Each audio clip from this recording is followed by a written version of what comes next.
Discussions in this show should not be construed as specific recommendations or investment advice. Always consult with your investment professional before making important investment decisions. Securities offered through Cambridge Investment Research Incorporated, a registered broker-dealer, member FINRA SIPC. Investment advisor representative, Cambridge Investment Research Advisors Incorporated, a registered investment advisor. Financial planning services through Andover Advisory Group, a registered investment advisor. Cambridge and Andover Advisory Group are not affiliated. Cambridge does not offer tax or legal advice. Good morning, Justin. I want to thank you for your hard work. The information is a big help, and I appreciate what you did. Enjoy the show. All right. Thank you. Okay, that's great to know. Thank you for the information. You're very welcome. Okay, Justin. Okay. Thank you very much. You're very welcome. You're right on the money, Jeff. How are you doing this morning? Thank you. Well, those are good questions. Hopefully that helps. Yes, thank you so much. You're very welcome. You're going to hear stuff here that you don't hear anywhere else on radio. And don't forget it.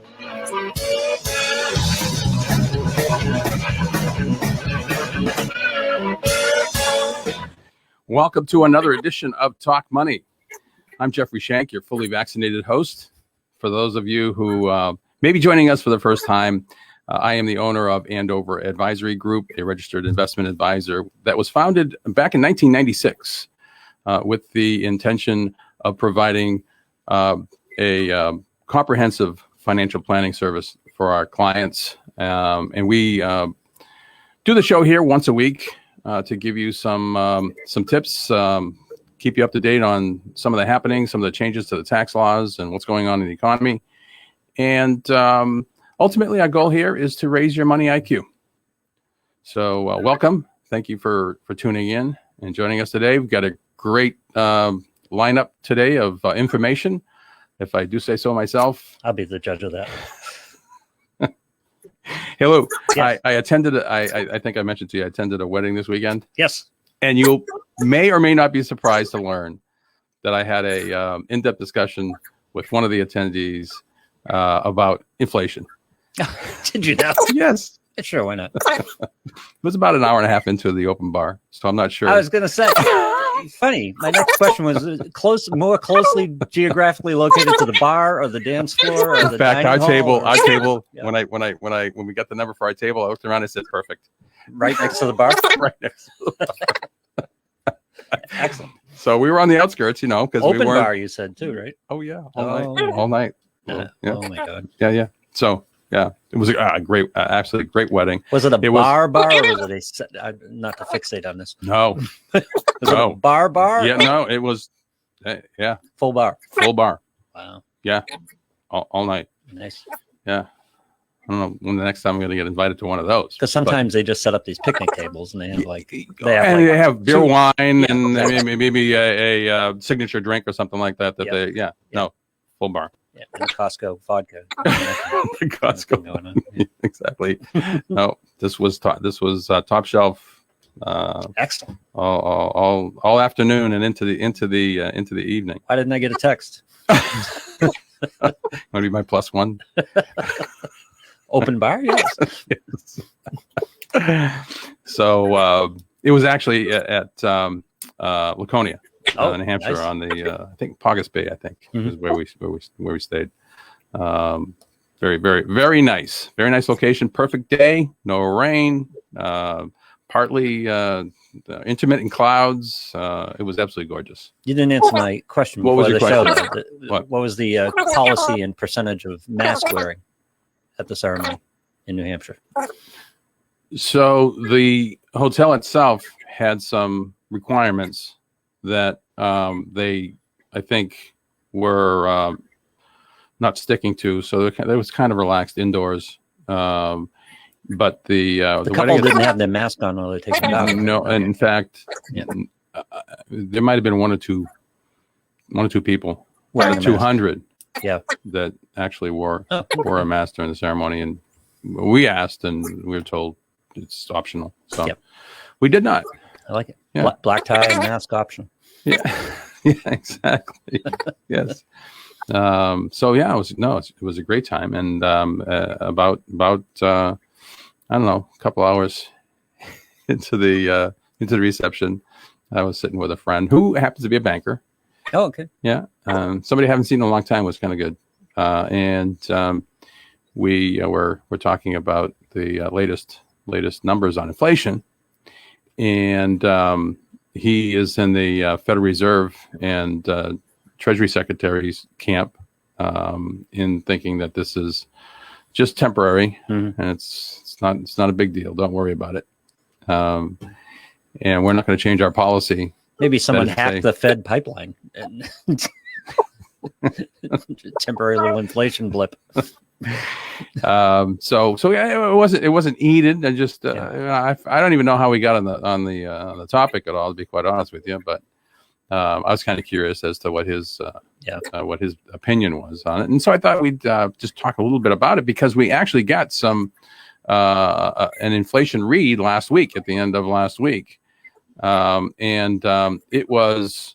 In my news feeds, there's a lot of inflation panic. There's a lot of warnings. I'm just reading headlines, but Yeah. warnings all over the place about inflation. Well, because the CPI, Consumer Price Index, which is what a lot of increases, automatic inflation increases, pensions, if you're getting a defined benefit, for example, Social Security, Yep. are all based on the Consumer Price Index, which is a pretty comprehensive number that gauges inflation.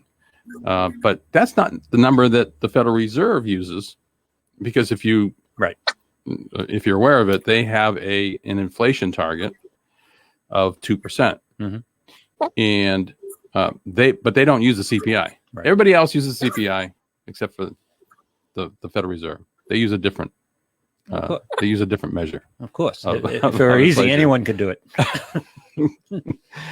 And so the headline number, which was the CPI number that came out last week, was way above the expectation. In fact, I've got a chart. I don't know if you had a chance to put it up yet. No, I'll get it a blank screen from you. Let me put it up, see if Oh, really? it shows up.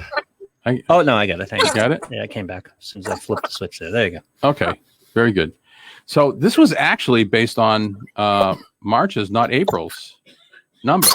So this is actually out of date, and so I should probably update it for you. But what this is showing is the green line is the Federal Reserve's target. It's been like that for a long period of time, since really the Great Recession, a 2% rate, and you can see for a very long period of time. And by the way, I think it's blue, might be black.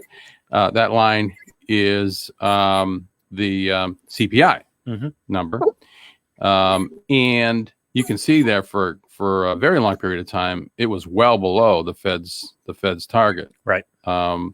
It popped up above that in the 2016-2019 timeframe, but has been averaging well below that for some period of time since. Probably, and you can see there was a big dip in the inflation number. Direct result of the shutdown in 2020.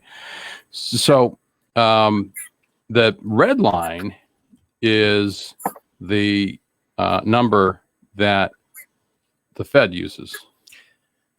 Core PCE. Core PCE. And Compare and contrast core PCE and I really don't know. CPI. I really don't know exactly how they're calculated. it's a government black box. No, it's not that. It's not that they won't let us know. Yeah. I just don't have all details, so I don't want to talk about something I'm not completely aware of. So, but this is, again, right here. This was the March read, 1.8 for PCE and 2.6 for consumer price CPI, consumer price index. But the read last week, the expectation was for an increase month over month of 0.6%. It came in at 0.8%. A big increase. Yeah. And by the way, 0.8% in a single month, if you extrapolate that, you're looking at 10% inflation. almost 10% inflation. Yeah. That's right. Yeah. So that kind of scary. That'll but- get your attention. But we're in this period where the economy is opening up. There's a lot of distortion, a lot of pent up demand. So we're seeing what's happening with lumber prices as an example, right? Supply chains have broken down for various reasons, and so it's putting pressure on prices. Understandable. In the short term, we might see some increases, some large increases. Does energy play a role in this? Because I know some indexes modify modify or eliminate fuel costs. Well, that's so there's the consumer price headline number, and then there's the consumer price index without food and energy, which tends to be more volatile, which they tend to use to kind of smooth things out. They take out those more volatile components, right? And so that number without food and energy actually came in higher at 0.9%. And the year over year, which was probably the more important number, that expectation was 2.6, and it was actually 4.2%. No. And even if you take out food and energy, that expectation was 1.6. It came in at 3%.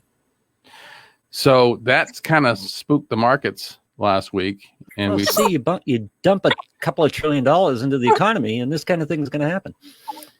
Yeah. So there's a lot of witness higher education. There's a lot of debate over what actually causes inflation, and I always default back to the fundamental definition of inflation, which is too many dollars chasing too few goods. Right. And that's inflation. But what actually causes that is a matter of debate among people with much higher pay grade than me. But one economist that I follow says that the thing that the data point that's most important really is wages. Mm-hmm. And without an increase in overall wages, you're not going to see inflation. The opposite being true if we do see an increase in wages. And so what are we seeing right now in this economy?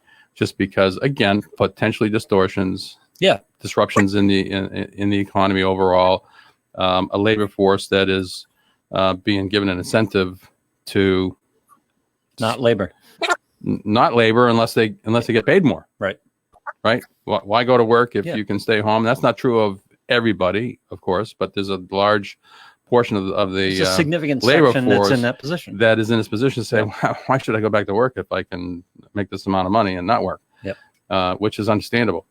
And so there's been a lot of pressure as of late. I saw a Dunkin' Donuts sign the other day. They are offering $16.50 an hour. Okay. Plus tips. And probably a bonus. Probably a sign-on bonus. I didn't see that, but yeah. $16.50 an hour plus tips. Yeah. Dunkin' Donuts. Yeah. And people, and the incentive bonuses have been pretty generous of late. Say that again. Incentive bonuses for work in general. You see that a lot. Oh, I see. And a lot in job listings. You see. Right. Yeah. Sign-on bonuses. Right. More liberal. Vacations.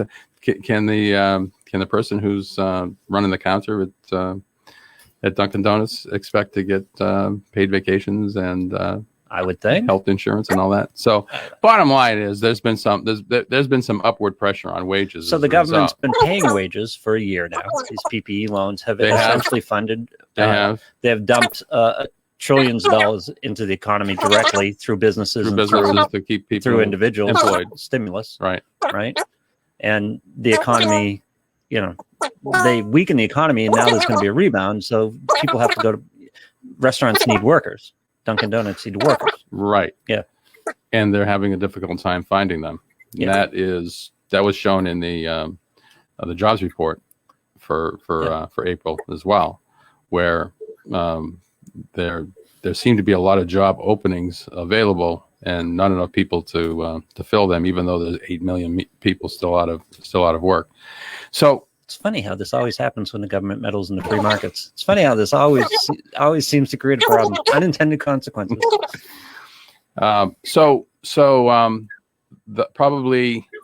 tamest perspective is from lawmakers, policymakers, the Federal Reserve Chair Jerome Powell and Treasury Secretary Janet Yellen, who believe that this is short-lived, transient, the operative word there. And I'll say September. September what? September meaning that things are going to change Well, yeah. in terms of inflation. The extra unemployment will stop in September, and yeah, And so And, somehow that was we'll will get the stop news that- inflationary pressures. we'll get the news that there isn't a fourth stimulus program Mm-hmm. by September. I would Mhm. imagine they'll make a decision one way or the other, Mm-hmm. and businesses will be back relatively at full steam. Mm-hmm. And so pressure will be off prices. is what Pressure you will be think. off employers, which will take the pressure off wages, which will. If you believe that wages is the key factor. And Well, that's how the money gets. That's how the money gets into the economy, doesn't it? Agreed. Through wages. Yeah. Absolutely. Yeah. Yeah.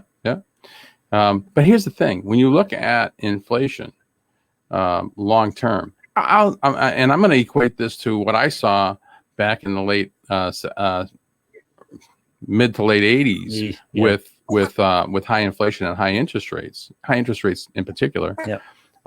It was an anomaly that historically interest rates weren't 15-16%. I was being told by bankers that you can expect interest rates to stay above 10% forever. New It's just normal? the new normal. Yeah. Right. And I said, well, geez, but if you take a look at a 50-year chart, that doesn't seem possible. It's a blip. Yeah. Right.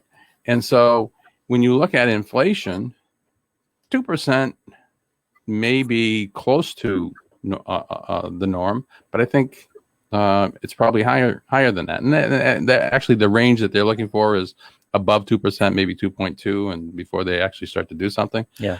But What's the top end? What's the top end of that range? Ideally, they'd like 2.1, 2.2. But when do they start to?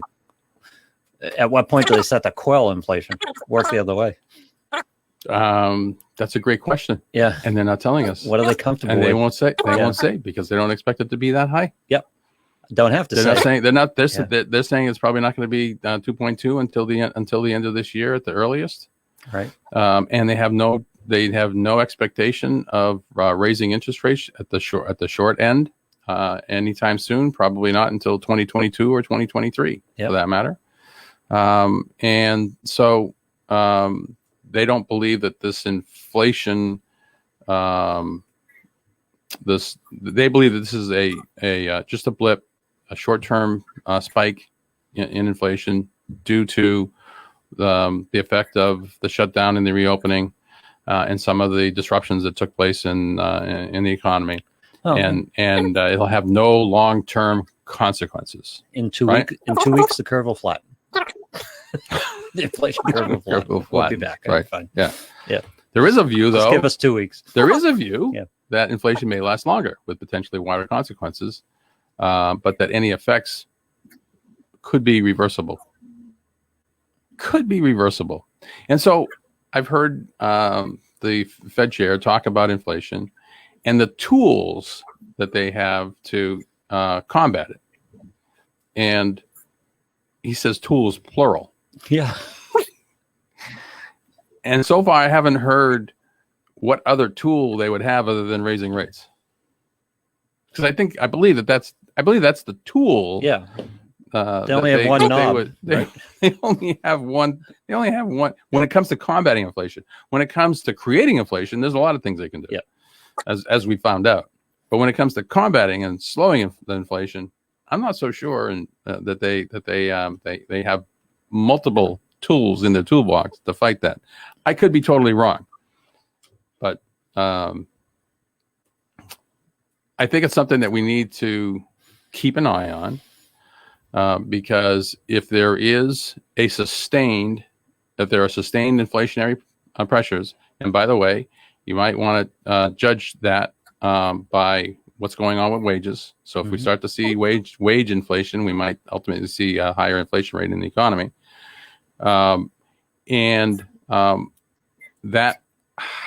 That sustained inflation might force policymakers to make a decision to raise interest rates sooner than that they would like to, and it will probably likely be led by the market anyway. Yeah. And the bond market.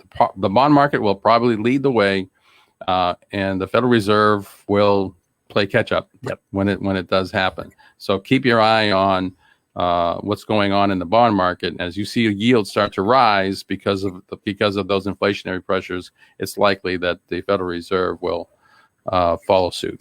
How will this little anomaly, this little spike in inflation, affect the market? Stock prices, things like that. if you look at what happened last week when that number came out, we saw the stock market drop, a couple of percentage points in a single market session. So that could be a good indication of how the markets might react to a more sustained inflation rates. Absolutely. And so actually that brings up another topic, and that's diversification of your overall portfolio, and what to do if interest rates do start to rise, and the things that you need to know to keep the risk in your overall portfolio down. So we're going to talk a little bit about real estate investing, and then later on we're going to have the Talk Money tip of the day, and we're going to talk about inventorying your household goods. Ooh. And why that might be a good thing to do. Good tip. Yeah. So we'll take a break, and when we come back, we're going to talk about real estate investing. So please stay tuned.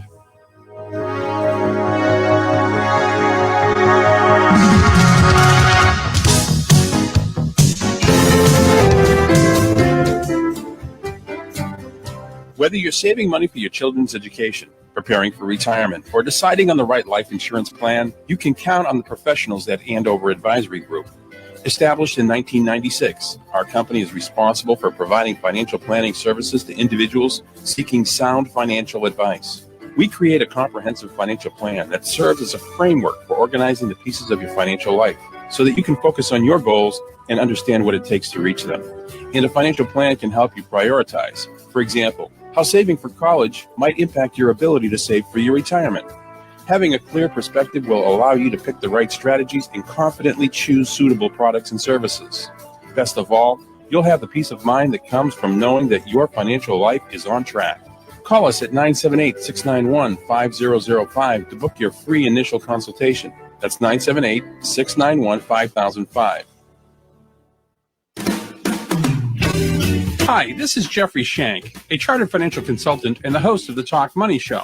I've been helping my clients for more than 30 years, and now I'm going to help you. Join us to learn about the financial issues that concern you the most. You'll hear from the experts on a range of topics, get some great ideas, and it's all designed to help you make more out of your money. So tune in to Talk Money right here on Eagle News Radio.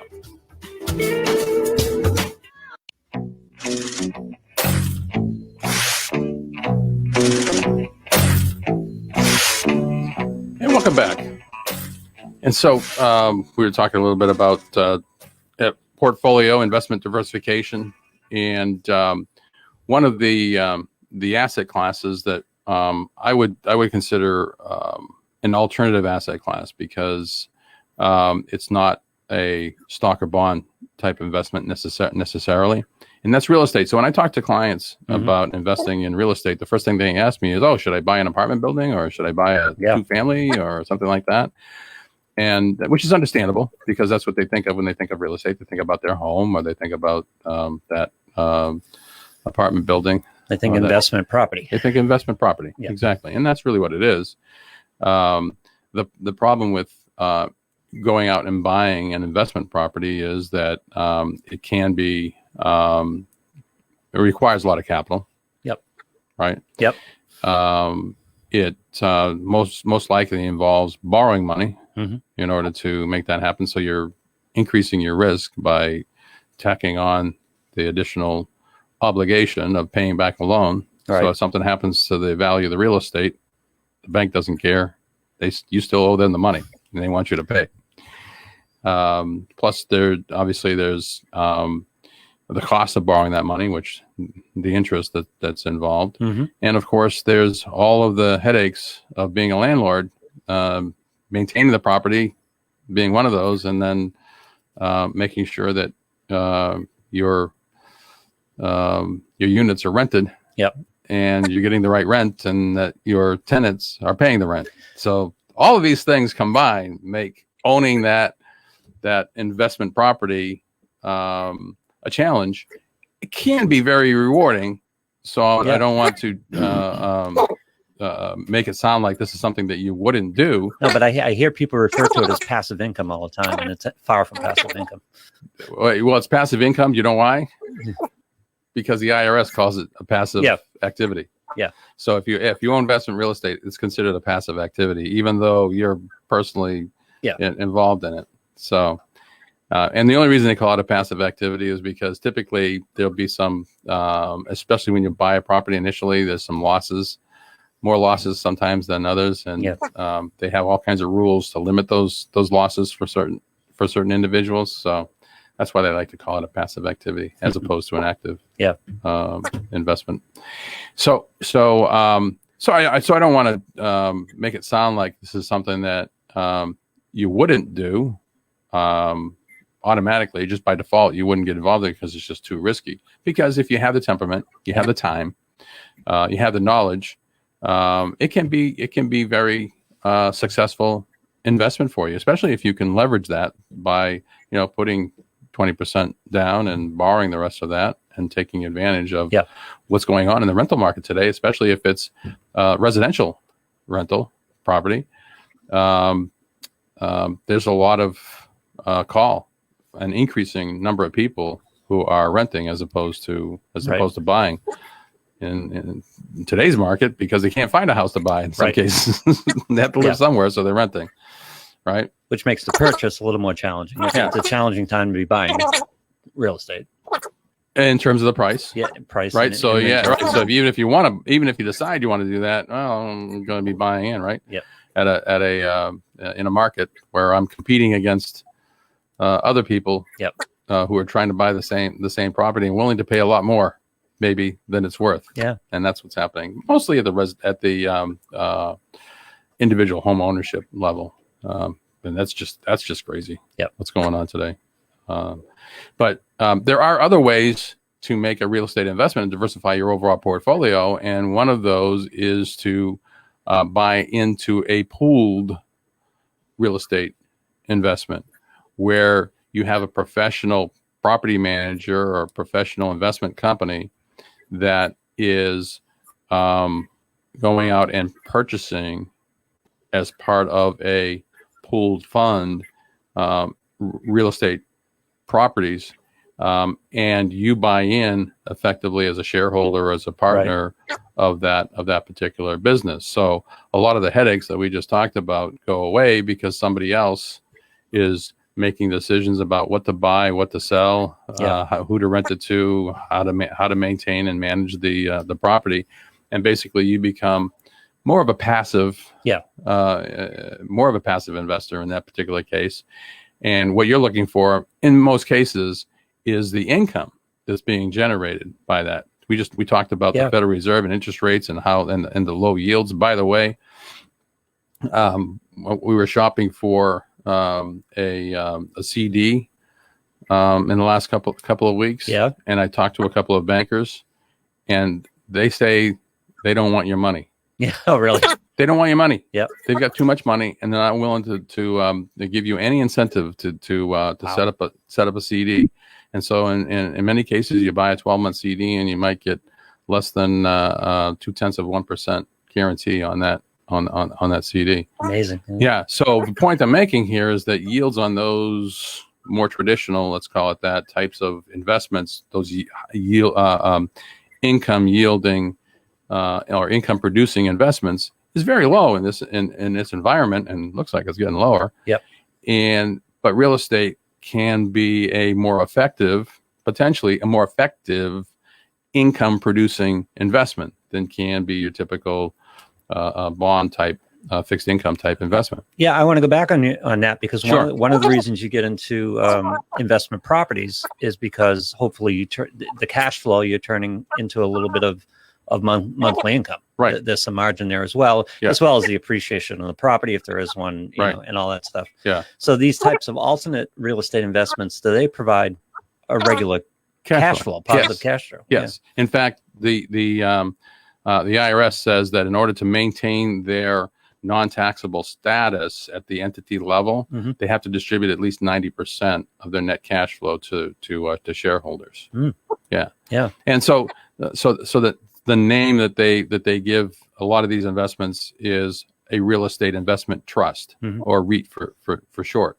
So REITs is a way to invest in real estate, diversify your portfolio without actually having to go and buy an individual investment. Now, you do have to be careful because a REIT does, the price of the share of the investment that you're buying can fluctuate. Mhm. It can fluctuate with real estate prices, Sure. but it can also fluctuate in value based on the direction of interest rates.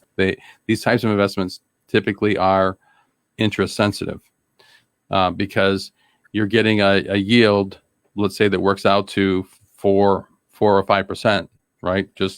I'm not saying that you can find that. I'm just saying that it's not unusual to have an income yield or a dividend yield from a REIT at 4 or 5%. But as interest rates go up, and now I can get 5% on my CD, if that happens in the near term. Yeah.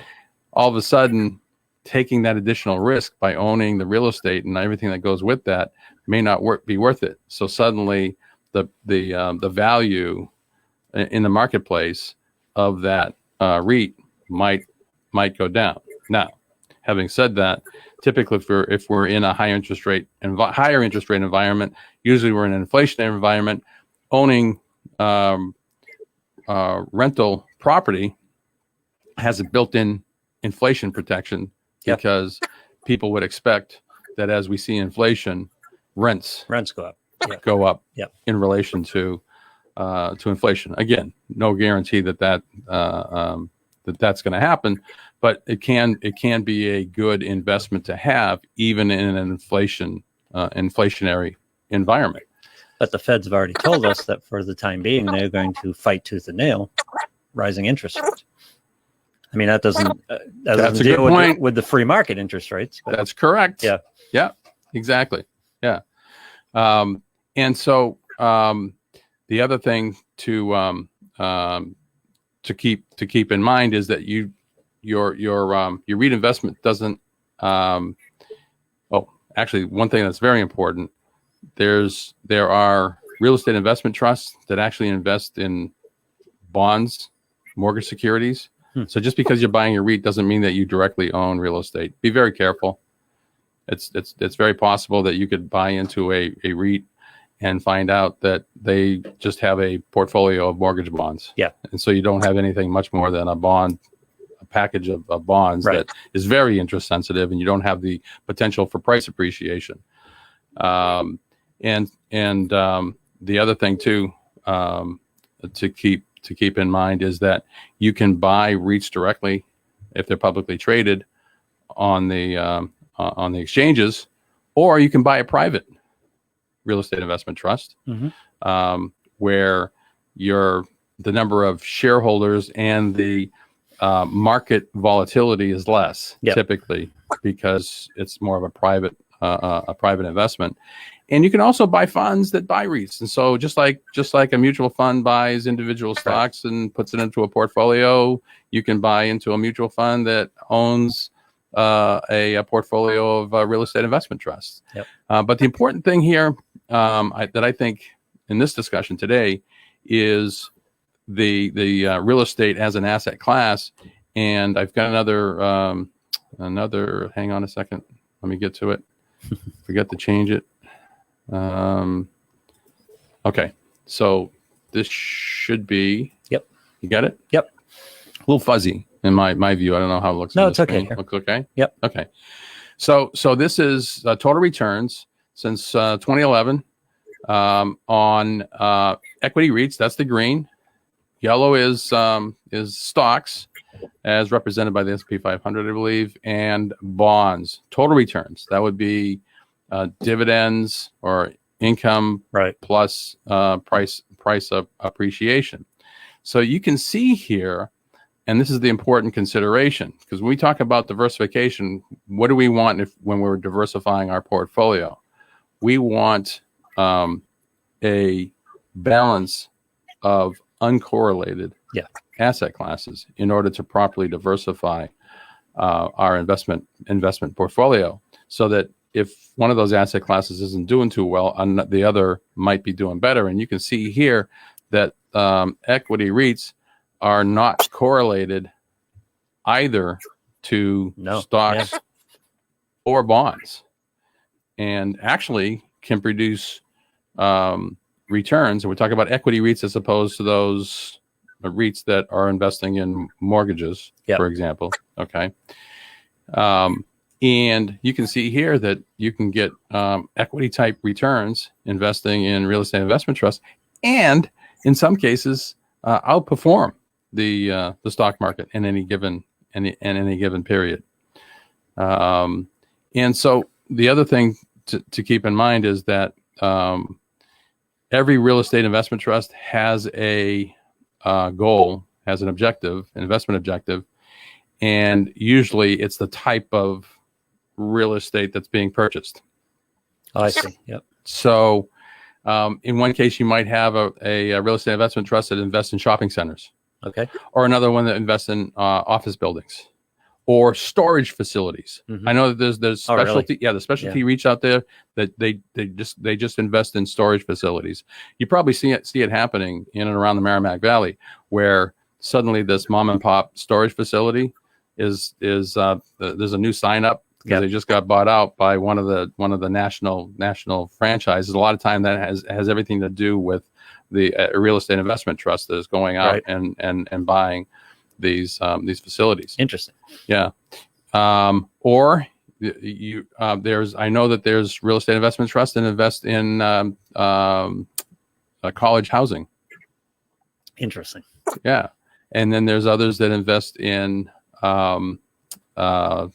long-term care facilities. Okay. So there's a lot of real estate investment trusts out there that will specialized real estate investment trusts. So gives you the opportunity as an investor to look at what's going on in real estate and say, hey, it's more than just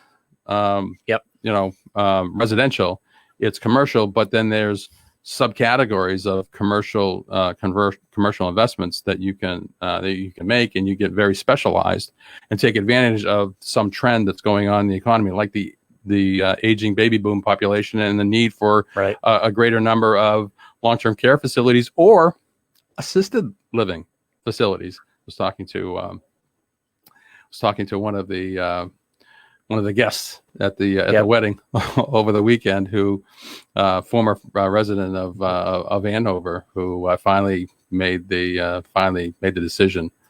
Assisted living. Yeah, to go to Loves assisted. Right. Oh, absolutely. Yeah. She absolutely loves it. Yeah. Yeah, absolutely. And she's talking about one of the facilities nearby, and I didn't realize that they have an indoor pool. Oh my God. Really? I Good said, for really? them. Yeah. Yeah. It's really indoor pool. She says, yeah, she absolutely loves it. And then quick funny story. A couple was leaving and said, hey, we haven't seen you so long. You should come visit us, because you used to live in the same neighborhood.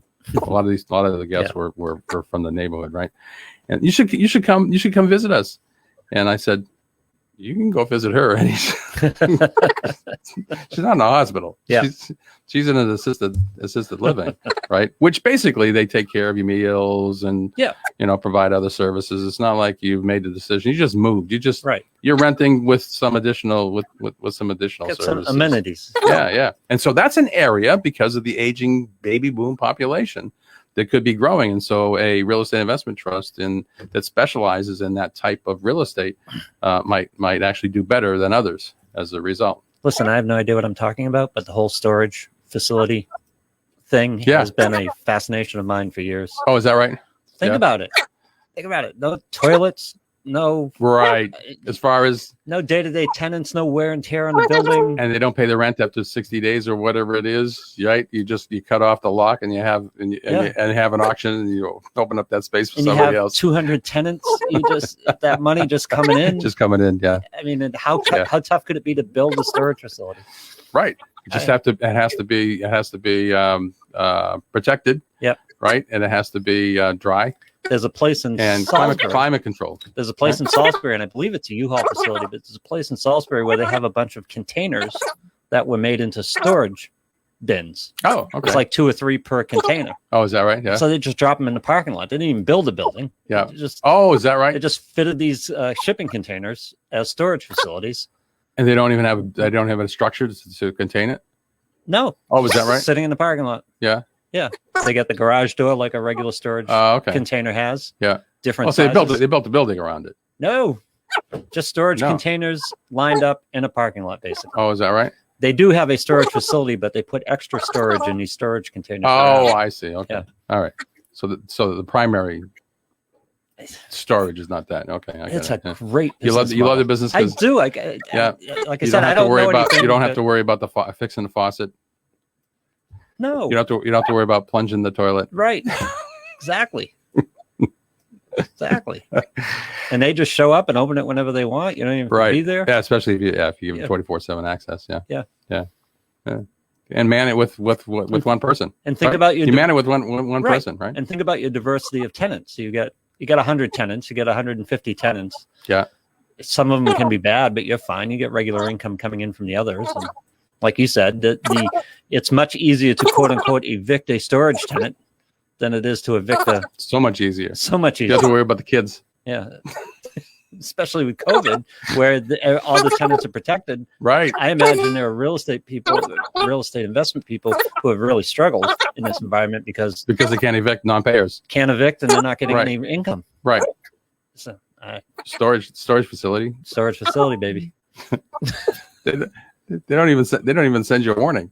Nope. Just put a You padlock pay on it? the door. Exactly. I love the idea.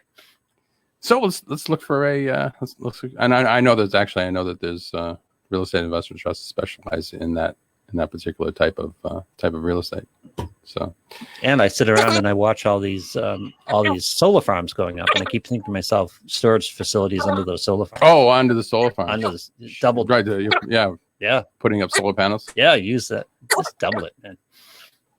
That's an interesting idea. Yeah. Yeah. I mean, there's all that land just doing nothing under those panels. Right. Put some storage Yeah. facilities. Cool. Yeah. So what else should you know about that? I guess those were the most important aspects, and I guess most importantly, I wanted to point out that it does it is not this type of investment, real estate generally speaking, and real estate investment trusts as an asset class. Important to know which type you're buying, though, because again, some of them don't deal specifically with investment properties, Yeah. or they're more diversified. And Yeah. I'm guessing you'd shop one or the other based on whether you wanted that monthly income, whether that was the purpose of your investment. Say that again. I'm sorry.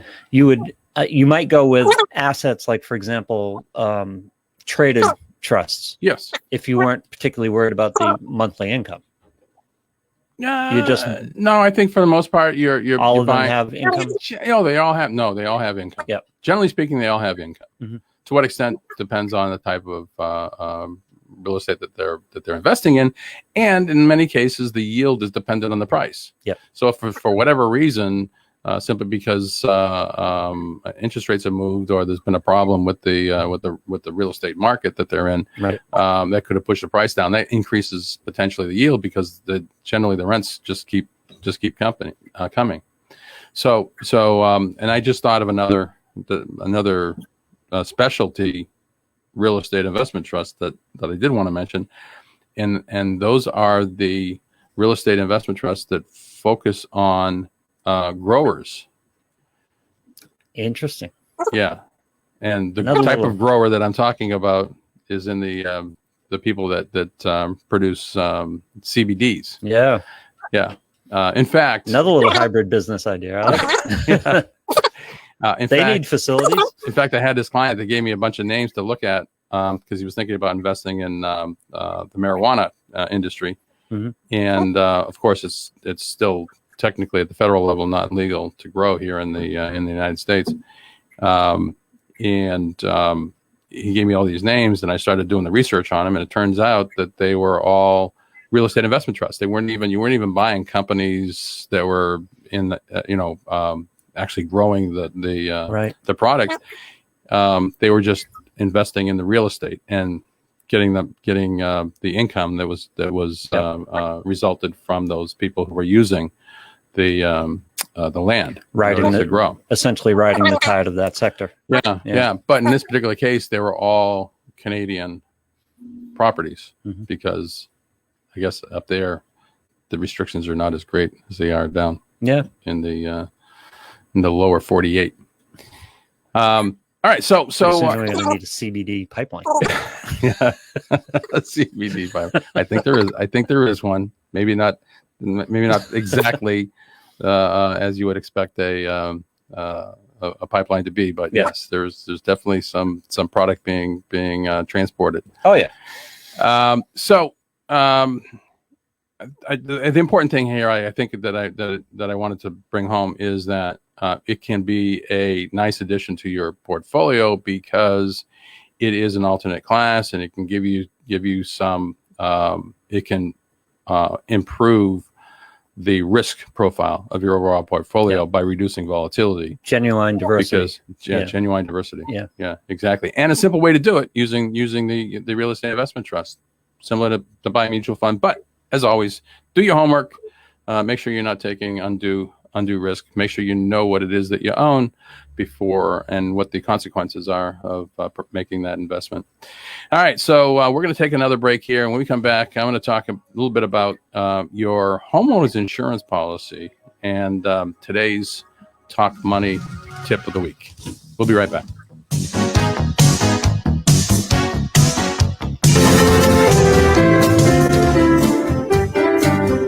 Whether you're saving money for your children's education, preparing for retirement, or deciding on the right life insurance plan, you can count on the professionals at Andover Advisory Group. Established in 1996, our company is responsible for providing financial planning services to individuals seeking sound financial advice. We create a comprehensive financial plan that serves as a framework for organizing the pieces of your financial life so that you can focus on your goals and understand what it takes to reach them. And a financial plan can help you prioritize. For example, how saving for college might impact your ability to save for your retirement.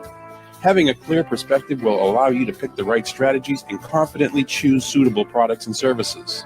Best of all, you'll have the peace of mind that comes from knowing that your financial life is on track. Call us at 978-691-5005 to book your free initial consultation. That's 978-691-5005. Hi, this is Jeffrey Shank, a chartered financial consultant and the host of the Talk Money Show. I've been helping my clients for more than 30 years, and now I'm going to help you. Join us to learn about the financial issues that concern you the most. You'll hear from the experts on a range of topics, get some great ideas, and it's all designed to help you make more out of your money. So tune in to Talk Money right here on Eagle News Radio.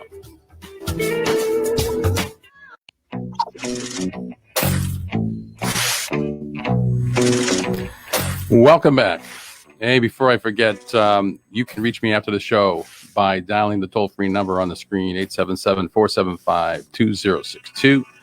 Or you can send me an email. It's jeff@talkmoneyradio.com. Or you can just send us a message right over Facebook.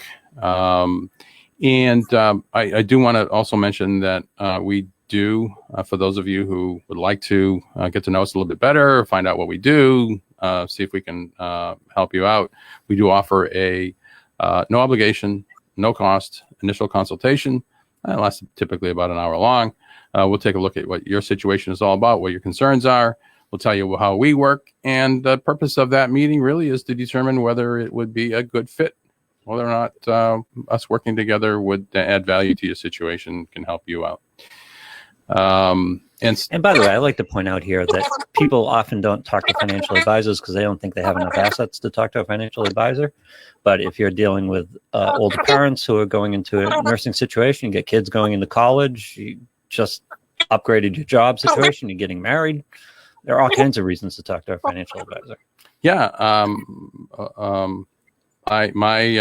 What I tell folks who say that they're concerned or they don't know if talking to a financial advisor would be a good thing for them to do or whether it would be advantageous because they don't have a lot of assets. My answer to that is you don't want that to be a permanent situation. Right. So let's talk and see how we can improve that. But you work on some services for trusts, you work on credit repair and just dealing with credit in general. There's all kinds of reasons you might want to talk to an advisor to Yeah. deal with the situation that you Yes. have. So one thing you just mentioned, and I think it's good to talk about it here is that, for example, credit repair. We're not the experts in Right. credit repair.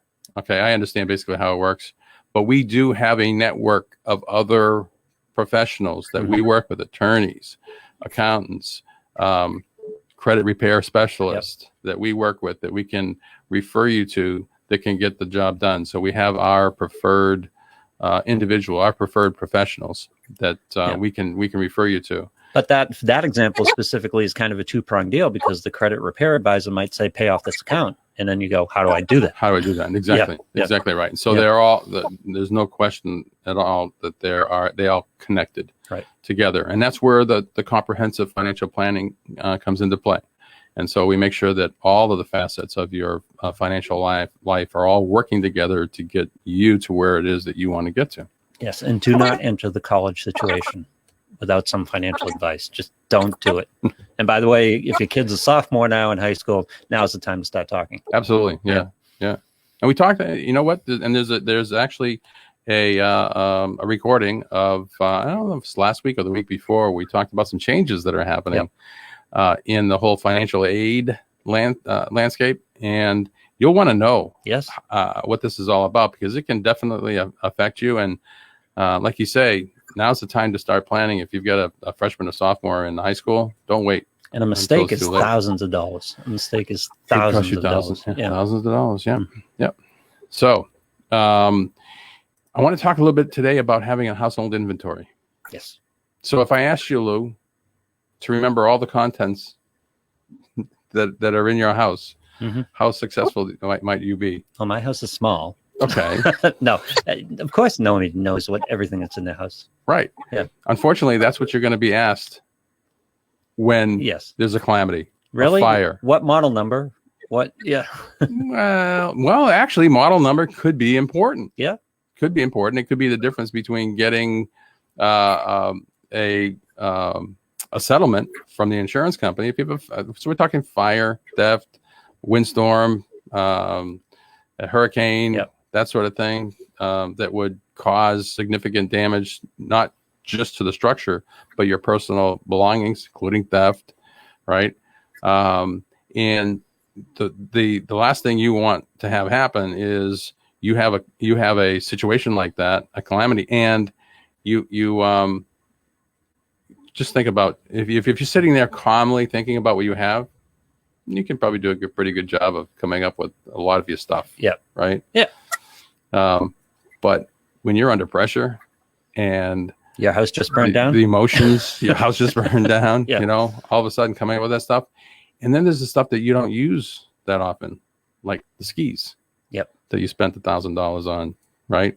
A couple of years ago, and you haven't used it for whatever reason, coronavirus, whatever, right? And you forgot about that. And so when you put in that initial claim, it's not in there. And now you're trying to figure out how you can get compensated when the snow starts falling. You think about skiing and you say, "Oops, Yep.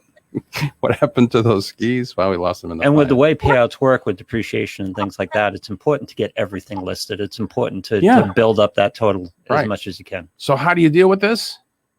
You want to have an inventory, a household inventory of your stuff, Mhm. right?